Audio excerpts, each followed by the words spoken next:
Presiden Amerika Serikat Joe Biden menegaskan bahwa ia tidak akan mundur dari kampanye pemilu Amerika Serikat November mendatang.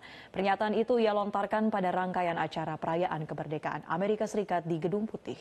Dan untuk laporan selengkapnya pemirsa, serta berita-berita lainnya dari Amerika Serikat, kami langsung bergabung dengan jurnalis VOA, ada Valdia Baraputi langsung dari Washington DC di sana. Valdia, kenapa sosok Presiden Joe Biden ini seakan-akan harus mencoba terus untuk meyakinkan warga di sana bahwa dirinya akan maju di periode kedua?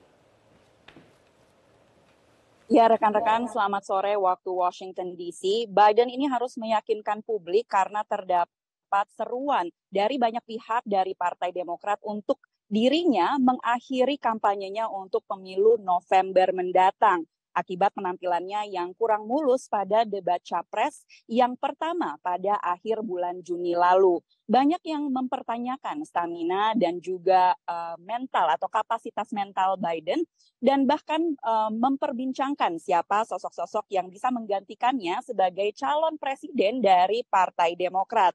Jika terpilih lagi nanti pada bulan November, Biden akan berusia 82 tahun dan berusia 86 tahun saat mengakhiri jabatan periode keduanya. Sementara saat ini, Biden sudah merupakan presiden tertua dalam sejarah Amerika Serikat.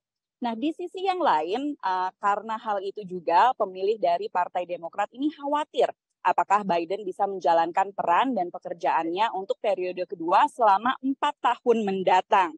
Namun pada rangkaian acara perayaan kemerdekaan Amerika Serikat di Gedung Putih, Biden menegaskan kembali bahwa dirinya tidak akan pergi kemana-mana.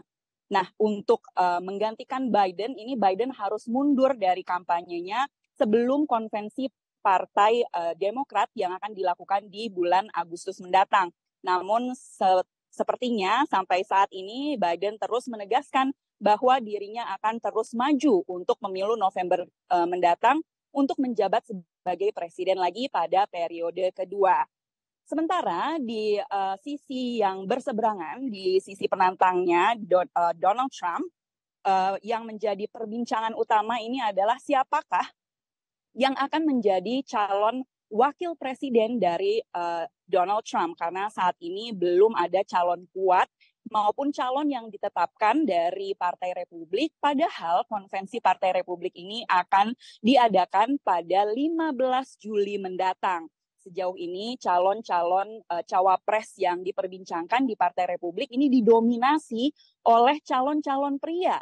Namun beberapa pendonor besar Partai Republik ini mengatakan bahwa Trump harus memilih mantan pesaing utamanya, Nikki Haley, sebagai orang nomor 2-nya.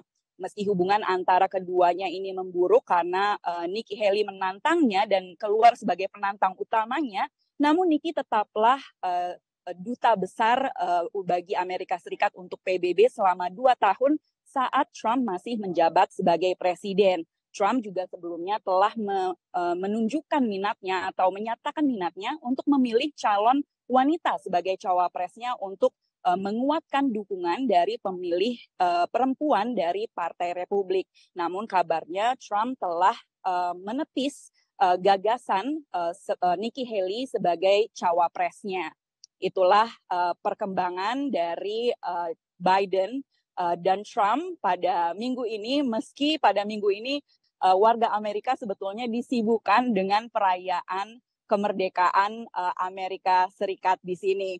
Di Washington DC yang menjadi acara utama perayaan kemerdekaan Amerika Serikat ini adalah pertunjukan kembang api yang diadakan di sini di kawasan Monumen Nasional. Pertunjukan kembang api ini sangat besar sehingga bisa dilihat dari berbagai titik di kota Washington DC, baik dari balkon-balkon maupun atap-atap rumah warga di Washington DC. Namun, meski perayaan kemerdekaan di Amerika Serikat ini identik dengan pertunjukan kembang api besar-besaran, namun ada satu kota di negara bagian Oregon yang memilih melarang kembang api pada hari perayaan kemerdekaan dan memilih untuk melindungi populasi burung pavin. Seperti apa burung pavin itu dan mengapa harus dilindungi? Berikut laporannya.